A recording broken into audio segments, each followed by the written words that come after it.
আসসালামু আলাইকুম প্রিয় দর্শক, আপনাদের সবাইকে স্বাগত জানাচ্ছি। এখনকার আলোচনায় সাথে আছি আমি রুহুল ইসলাম আফাজ। প্রিয় দর্শক, ইরান এবং আমেরিকার চলমান উত্তেজনার মধ্যে নতুন একটি কূটনৈতিক উদ্যোগ সামনে এসেছে। পাকিস্তান জানিয়েছে তারা দুই দেশের মধ্যে যে আলোচনা, সে আলোচনার কার্যক্রম তারা ইতিমধ্যেই শুরু করেছে। কিন্তু দুই দেশের প্রতিনিধিরা, আমেরিকার প্রতিনিধিরা ইতিমধ্যেই পাকিস্তানে পৌঁছেছেন এবং ইরান স্পষ্ট জানিয়ে দিয়েছে যে তারা এই আলোচনার জন্য আগ্রহী নয়। এটা ইরান তারা স্পষ্ট জানিয়ে দিয়েছে যে গণমাধ্যমে খবর আসছে যে ইরান পাকিস্তানে যে আলোচনার কথা বলা হচ্ছে মূলত সেই আলোচনায় ইরান আগ্রহী নয়। তার কারণ হলো ইরান স্পষ্ট যে কথাটা বলছে, ইরানের পররাষ্ট্র মন্ত্রণালয়ের মুখপাত্র ইসমাইল বাকের এক বিবৃতিতে তিনি যে কথাটা স্পষ্ট করে বলেছেন যে যতক্ষণ পর্যন্ত আমেরিকা তার কঠোর অবস্থান থেকে সরে এসে আমাদের কাছাকাছি, আমাদের অবস্থানের কাছাকাছি না আসে, ততক্ষণ পর্যন্ত কোনো আলোচনা আমেরিকার সাথে হবে না। এই কথাটা ইরান স্পষ্ট জানিয়ে দিয়েছে যে আমেরিকার সাথে যদি আলোচনা করতে হয়, আমেরিকার সাথে যদি যে আলোচনা করতে হয় তাহলে ইরানের শর্তগুলো মানতে হবে। ইরান কিন্তু বলছে না যে তাদের শর্ত সম্পূর্ণভাবে আমেরিকা মেনে নেক, এটা কিন্তু ইরান বলছে না। ইরান বলছে যে তারা যে শর্ত দিয়েছে, তারা যে 10 দফা যে শর্ত দিয়েছিল, আগে যে 10 দফা শর্ত দিয়েছিল, সেই শর্তগুলোর দ্বারে কাছে কিন্তু আমেরিকা আসতে হবে। সেই শর্তগুলোর যদি দ্বারে কাছে না আসে, সেই শর্তগুলো যদি আমেরিকা না মানে, তাহলে ইরান তাদের সাথে আলোচনা করে কোনো লাভ নেই এবং সে আলোচনা করার জন্য তারা আগ্রহী নয়। প্রিয় দর্শক, আপনারা দেখছেন যে ইরানের সাথে যখন আমেরিকা আলোচনার কথা বলছে, তখনই তখনই দেখা গেছে একদিকে আলোচনার কথা বলা হচ্ছে, তখন আমেরিকা কিন্তু ইরানের উপর হামলা করছে। এরকম আগেও অনেকবার হয়েছে। সম্প্রতি আমরা দেখতেছি, সম্প্রতি যে খবর আসছে যে এখন আলোচনার কথা বলা হচ্ছে, কিন্তু অন্যদিকে আজকের খবর আসছে যে গতকালকে সম্ভবত খবর আসছে যে সোশ্যাল মিডিয়া খবর আসছে যে ইরান থেকে যাওয়া যে তেলবাহী জাহাজ, সেই জাহাজে কিন্তু আমেরিকা হামলা করেছে। এই খবরটাও কিন্তু সম্প্রতি চলে আসছে। ইরান মনে করছে যে তারা তারা সেই হামলার বিপরীতে কিন্তু তারা বলছে তারা কঠোরভাবে এটা জবাব দেবে। ইরান তারা বলছে তারা দুটি উপায়ে জবাব দেবে। প্রথমত তারা তারা সামরিক স্থাপনাগুলোতে হামলা করবে, দ্বিতীয়ত আমেরিকার যে যুদ্ধবাহী যে রণতরী যেগুলো রয়েছে সেগুলোতে কিন্তু ইরান হামলা করবে।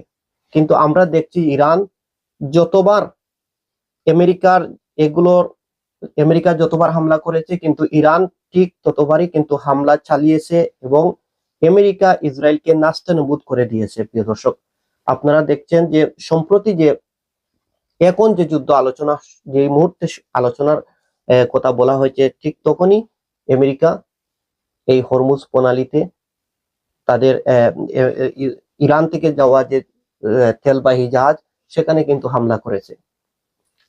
ইরান তারা স্পষ্ট জানিয়ে দিয়েছে তারা এর প্রতিশোধ নেবে, হামলার মাধ্যমে প্রতিশোধ নেবে, তারা এটা পরিষ্কার জানিয়ে। দর্শক, আরেকটি চাঞ্চল্যকর যে তথ্য খবর এসেছে যে মার্কিন রণতরী ইউএসএস আব্রাহাম লিঙ্কন এবং ইউএসএস গার্ড আর ফোর্ড এর অবস্থানরত মার্কিন যুদ্ধ জাহাজে খাদ্য সংকট দেখা দিয়েছে। যদিও যুক্তরাষ্ট্র তা অস্বীকার করছে, তবে অনেকেই এই দাবি বিশ্বাস করছে না। যে সবাই বিশ্বাস করছে যে এই খাদ্য সংকট হচ্ছে এবং সেটাই বিশ্বাস করছে। বিশ্লেষকরা মনে করছেন যে দীর্ঘমেয়াদী সামরিক উপস্থিতি বজায় রাখা সবসময় একটি বড় লজিস্টিক চ্যালেঞ্জ হয়ে দাঁড়িয়েছে। প্রিয় দর্শক, যে এরকম দীর্ঘস্থায়ী লম্বা সময় ধরে যদি যুদ্ধ চালিয়ে যাওয়া হয়, তাহলে সেখানে নিয়মিত খাবার সরবরাহ করা এটা সম্ভব নয়, অনেকটা কঠিন, চ্যালেঞ্জিং। এখন যদি এই যুদ্ধ জাহাজে যদি খাবার যদি সরবরাহ না করা হয়, তাহলে তারা কিভাবে যুদ্ধ করবে? ইতিমধ্যেই তাদের ভিতরে অনেক ধরনের ক্ষোভ, আমেরিকান সেনাদের ভিতরে অনেক ক্ষোভ তৈরি হয়েছে এ বিষয়ে। তো এটা একটা বড় খবর সম্প্রতি চলে এসেছে সোশ্যাল মিডিয়ার মাধ্যমে। প্রিয় দর্শক, মার্কিন রাজনীতিতে এদিকে আরেকটা চাপ তৈরি হয়েছে। এই পরিস্থিতির মধ্যেই মার্কিন সিনেটর লিন্ডসি গ্রাহাম সরাসরি ডোনাল্ড ট্রাম্পকে উদ্দেশ্য করে কঠোর অবস্থান নেওয়ার কথা কিন্তু তিনি বলেছেন। তিনি বলেছেন, মিস্টার প্রেসিডেন্ট, হরমুজ প্রণালী নিয়ন্ত্রণ নিন, অবরোধ বজায় রাখুন, এই যুদ্ধের সব চাবিকাঠিই এখানে। এটা ডোনাল্ড ট্রাম্পকে তিনি খুব পরিষ্কারভাবে বলে দিয়েছেন। তিনি বলছেন যে হরমুজ প্রণালীর নিয়ন্ত্রণ নেওয়ার জন্য ডোনাল্ড ট্রাম্পকে কিন্তু বলেছেন, এবং তিনি মনে করছেন যে হরমুজ প্রণালীর যদি নিয়ন্ত্রণ ডোনাল্ড ট্রাম্প নিয়ে নেন, তাহলে বিশ্ব রাজনীতির একটা পরিবর্তন, বিশ্ব রাজনীতির কেন্দ্রবিন্দু এবং সমস্ত শক্তি ডোনাল্ড ট্রাম্পের হাতের মুঠোয় চলে আসবে। বিশ্লেষকরা মনে করছেন যে হরমুজ প্রণালী আসলেই বিশ্ব রাজনীতি এবং জ্বালানি সরবরাহের জন্য অত্যন্ত গুরুত্বপূর্ণ একটি পথ। এই প্রণালী নিয়ন্ত্রণ থাকলে ইরানের উপর ব্যাপক চাপ সৃষ্টি করা সম্ভব। এর আগেও এই সিনেটর আরো কঠোর বক্তব্য দিয়েছেন। তিনি ইঙ্গিত করেছেন ইরানের নেতৃত্বকে সরিয়ে দিলে পুরো কাঠামো ভেঙে পড়বে, যদিও সেই পরিকল্পনা তাদের বাস্তবায়ন হয় নাই।